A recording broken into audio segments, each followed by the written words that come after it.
Hey fam, Alexxa Reigns here with another reaction. So today we're going to continue with our Star Trek The Animated series, and this time with Season 1, Episode 6, titled The Survivor. As always, if you're looking for the full-length reaction to this episode or any of my other content, you can find that on Patreon, and the link will be in the description below. And if you cannot support us on Patreon, that's completely fine. You can support us directly here on YouTube by liking this video, commenting, subscribing, and joining our membership program. So without any further ado, let's get into our episode. Okay. Captain's log, stardate 5143.3. While patrolling the edge of the Romulan Neutral Zone, the Enterprise has changed course to assist a one-man vessel which has fallen victim to a meteor swarm. Sensors indicate the occupant is still alive. Okay, Have you the identified survivor. the vessel, Mr. Spock? Makes sense. The vessel is registered to Carter Winston. Who's That's that? impossible, Spock. Carter Winston's been missing over 5 years. Oh, wow.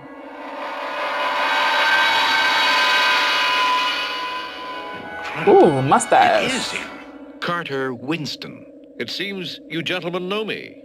I'm especially honored to meet you, Mr. Winston. My daughter was going to school on Cerberus about 10 years ago when the crop failure occurred. The entire population would have starved, Jim, if Winston here hadn't used his personal fortune to bring in enough food and goods to carry them through the crisis. Oh, wow. One of the many stories I've heard about you, Mr. Winston. It's an honor for all of us to have you aboard. There is one person aboard who should be especially happy to learn you are alive, Mr. Winston. My fiancée? And aboard this starship? Okay. We will notify her as soon as we've verified your credentials, Mr. Winston. Library computer. Verify record tape on Winston Carter. Working. Identification positive. Fingerprints positive. Voice print positive. All licenses and registration in order. Visual display of owner. Checks out. It seems we'll have a distinguished passenger with us for a while. I've never gotten quite this reading from a human before. Are you suggesting I'm not quite human, Doctor? Of course not. Anyway, it's just a fraction off normal. It's probably the instrument. They need to be recalibrated ever so often. The captain is inquiring if the examination is completed, Doctor. Yes, I suppose so. I don't know. I don't trust it. Oh, Carter. I'm sorry, Anne. I never thought we would meet again. Carter, what is it? When I left on that last trip, I fully intended to come back and marry you, but my ship was disabled and I crashed on Vendor. I'm told I was lucky I survived. But you did survive. You're alive and we're together again. Anne, I'm changed. How? I don't see any change. It's over between us, Anne. I'm sorry, I can't explain why, but I can't marry you. Ever. Damn. Aww. Take the con, Mr. Spock. I'll be in Sorry, my cabin girl. completing the report on Winston's rescue. I hope I'm not intruding, Captain. No, please come in, Mr. Winston. I've been down to examine my ship. They stowed it in the shuttle bay. Yes, I'm afraid it's pretty badly damaged. It's hardly worth salvaging right now. He doesn't think there's anything left in your ship except scrap value. The fuck?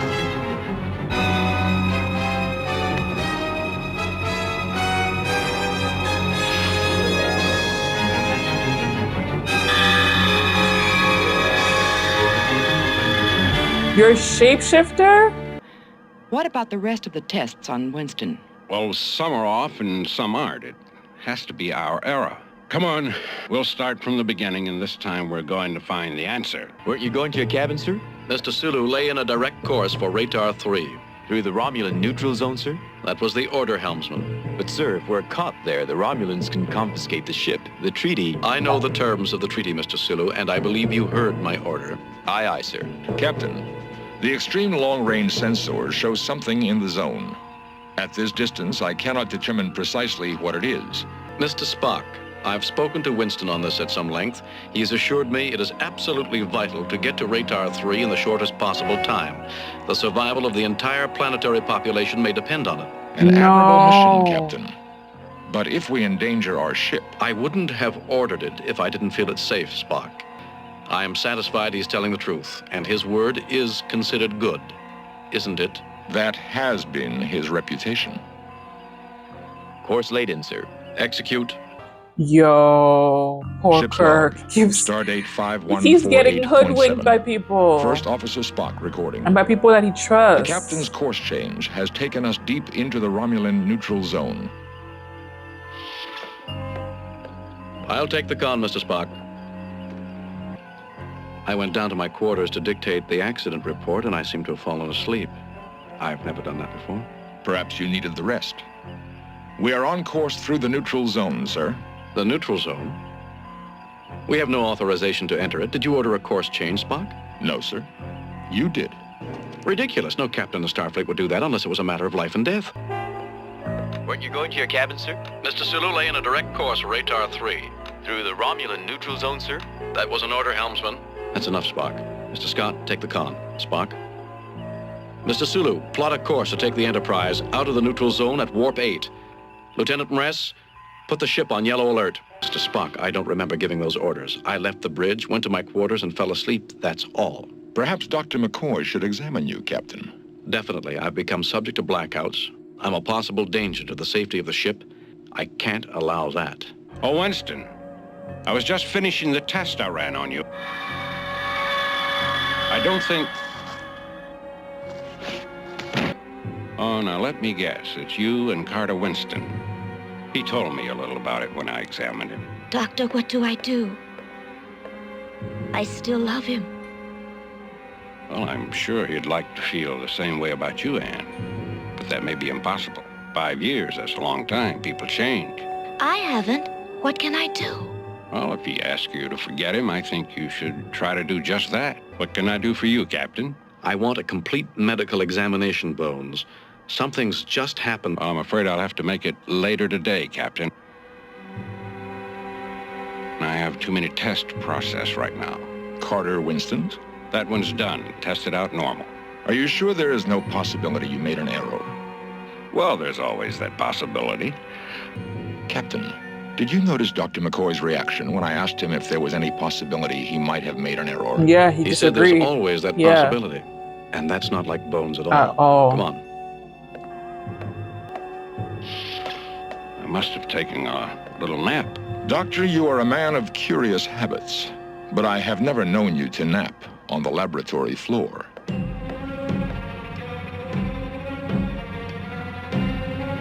There's something wrong about this room. I suggest you show yourself, Winston, or whatever you are. Did you say I'm a man of curious habits? Jim's talking to a table. I don't think so, Doctor.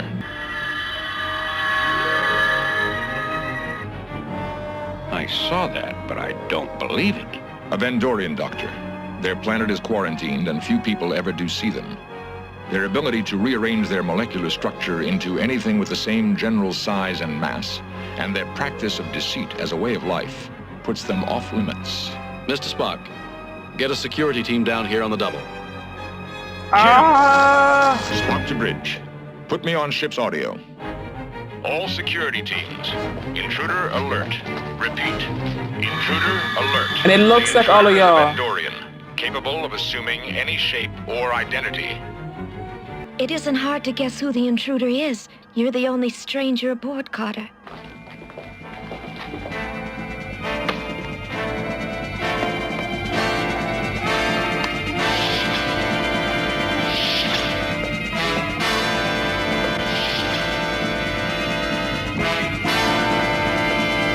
Lieutenant Norrid, you could have stopped him. Why didn't you fire? I couldn't harm the image of the man I loved. Lieutenant, he is not the man you loved. Carter Winston is dead. I know that too. Now.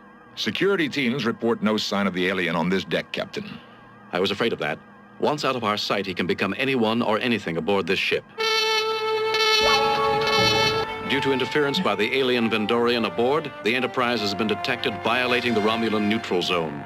By the terms of our treaty, the Romulans have a legal right to seize and impound the Enterprise. To complicate matters, we have not been able to apprehend the Vendorian responsible for putting us in this position. You appear to have a propensity for trespassing in the neutral zone, Captain Kirk. It was not deliberate, I assure you. You will surrender your ship, Captain. We will release you and your crew at the nearest outpost that guards the neutral zone. I'd like a few minutes to inform my crew. Very well. 5 minutes, no more. The Romulans were expecting us, Mr. Spock. That wreck of Winston's ship was the bait to get a Romulan spy on board. And what better spy than a Vendorian who can change shape at will? When I went down to my cabin, he must have put me out long enough for him to return to the bridge and order the course change. It would seem so. Open a hailing frequency, Lieutenant Ress. Hailing frequency open, sir. They're waiting for us. Captain, you are outnumbered, outgunned, and in the wrong. I admire your courage, but I have no choice, Commander. You lured me here in direct violation of the treaty. Lured, Captain? How could we lure a Starfleet vessel into the neutral zone? Through the use of a spy using the human form of Carter Winston. You used a Vendorian, which I might add is also a violation of the treaty. Your 5 minutes are up, Captain. Either surrender your ship or prepare to fight. I will not surrender my ship. Jeez Louise. Captain, our deflector shields are coming down. Bridge to engineering. Scotty, what's happened to the shields? Mr. Scott isn't here, sir. Get those shields up again now. I can't, sir. Hangar doors on the shuttlecraft deck are opening, sir. The Vendorian must be trying to escape. We need him. Override the control and shut those doors. Doors closing, sir. Spock, take the con. Talk to the Romulans. Try to stall them and send a security team to the hangar deck. I'll be in engineering. You're not getting past me this time. I've learned my lesson. Yes. Fly. He said you were like that. Practical as well as warm and lovely. You're everything he said you were. Carter? What did he say? Many things. Girl. Some were... He's playing with your emotions. Deep feelings he couldn't always express. Winston crashed on our planet, and he was tended by a Vendorian. Me. He lived for almost a year before his body ceased to function. You are so much like him. His voice, his mannerisms. That is the way of my people. The longer we stay in another's form, the more we take on its memory, emotion, attitudes. Not totally, but a great deal as time passes. He did say he loved me. As I do. Can you love this?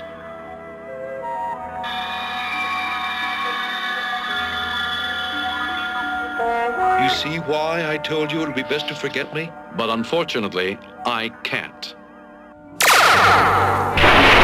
Oh, shit!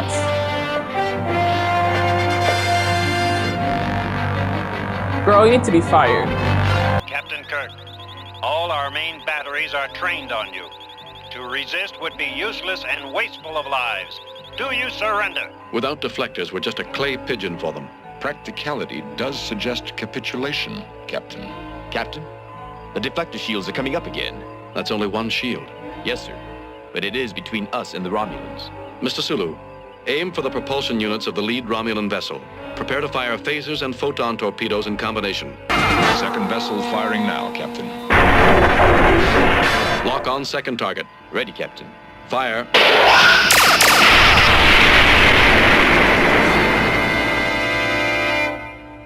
Strange.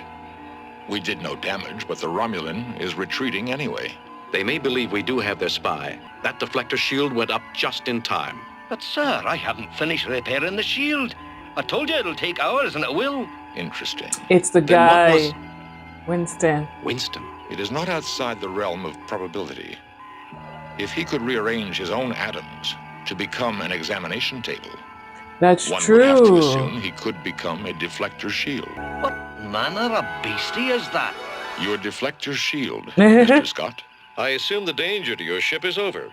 It is. As it should be. I'm sorry if I endangered your vessel. Why did you do it? Among my own people, I'm a non-producer, useless. An outcast fit only to do those tasks of the lowest order. The Romulans offered me a life, something of value I could do. It seems, Captain, that I'm more Carter Winston than I knew. He loved life. He loved Anne. I couldn't allow the Romulans to harm any of you because of him. You'll have to stand trial. But you did save the Enterprise from the Romulans. And I will recommend that be taken into consideration. Thank you, Captain.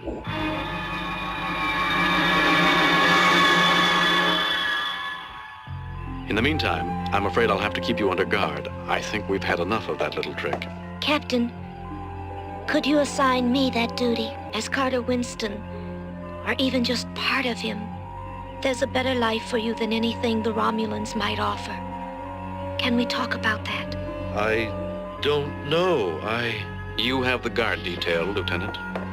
I'm glad to see him under guard, Jim. If he'd turned into a second Spock, it would have been too much to take. Perhaps. That would have been fun. But then 2 Dr. McCoys just might bring the level of medical efficiency on this ship up to acceptable levels. All right, fam. So we just finished watching season 1, episode 6 of Star Trek: The Animated Series, titled "The Survivor." So I don't even know. I can't remember what type of thing he is, but they end up finding a survivor close to the Romulan Neutral Zone. And it ends up being this man Carver that is supposed to be, that should have been dead for 5 years, or at least disappeared 5 years ago. And he has been great for the Federation, just helping out Federation planets when they are in need, spending all of his hard-earned money in, I think he does space trade or space salvage, whatever. But all the money that he has, so whenever a planet is in crisis, he finds a way to be able to help them. So it makes him somebody that is veneered in the Federation.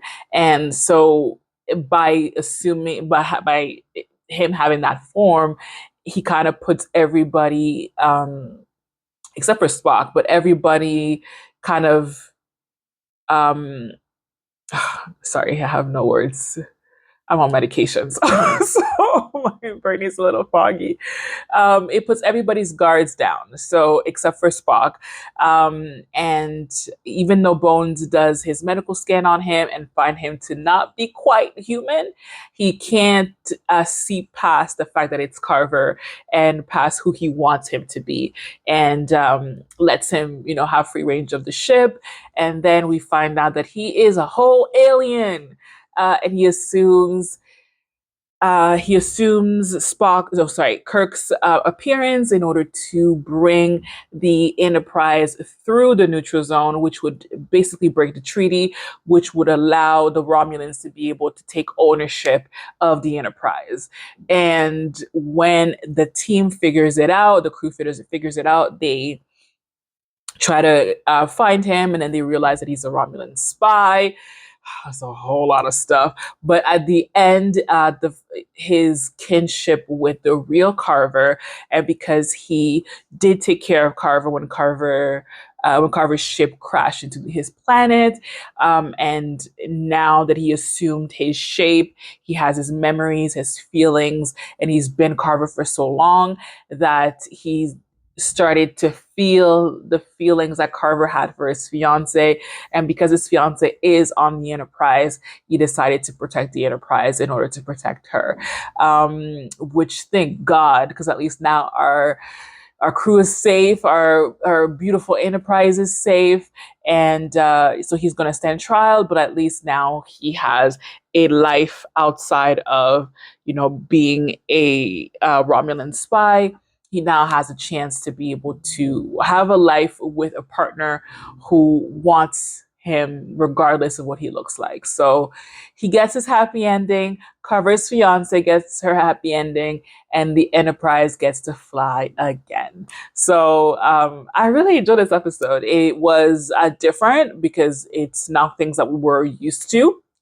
But it was really interesting, and it was a great way to bring this, because I don't know how they could have made this alien in real life at the time, like in live action at the time. So I'm happy that we get to have an animated series where they can go a little bit more crazy with some of their aliens, because of the lack of technology back then to be able to bring all of these characters to life in live action. So really enjoyed it. I hope you guys did too. And if you did, don't forget to like, comment, and subscribe. And I'll see you guys on the next one. Mwah! Bye for now.